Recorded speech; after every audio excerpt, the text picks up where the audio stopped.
I'm Block 18. So today we will be discussing about Excel fundamental. So the addition. Maglagay tayo ng mga numbers. Anong numbers hanggang 5. Then equal, tas A3 plus A2 plus A3 plus A4 plus A5. Then, and na magiging total na. So, ilalagay natin yung total.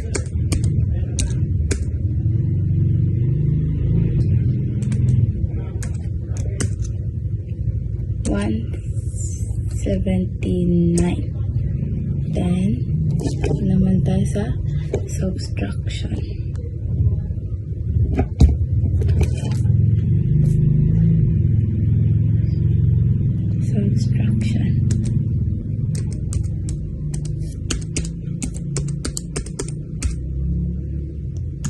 Maglagay tayo ng random number hanggang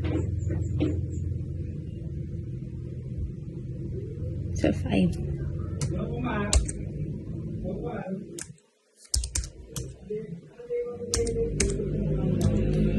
Yan, then equal D2 plus D3 plus D4 plus D5. Then yan, yung total, tapos ilalagay natin dito yung total. Yung parang ginawa din lang natin. Then doon naman tayo sa multiplication.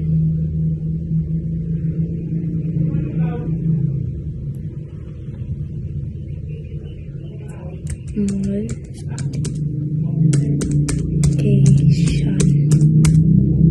So, maganda ng number na 4. Yan, kahit anong number guys. Then, equal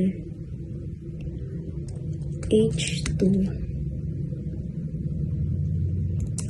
Then, H3,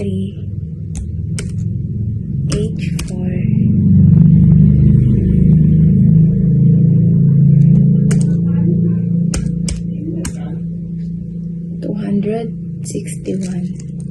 ito 761. Basta yan guys. Then, ilalagay din natin yung total niya sa baba. 7619808. Then sa division naman tayo guys, ilagay natin dito siya. Okay, D I V I S O N. Then lagay tayo ng mga 4 na number. Lalakihan natin. 130. And then 50. Tas yan. Then yung slash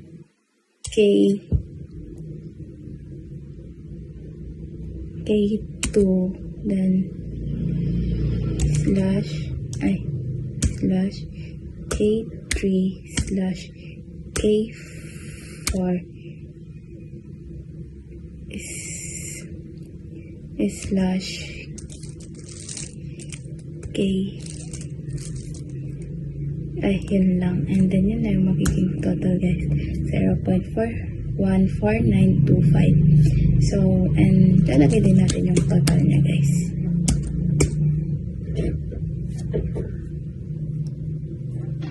0.41495. So, ayan guys, yung pagka-total niya. Ayan, nakuha natin kapag compute lahat-lahat. Madali lang siya guys. Basic lang. So, thank you guys. Bye-bye.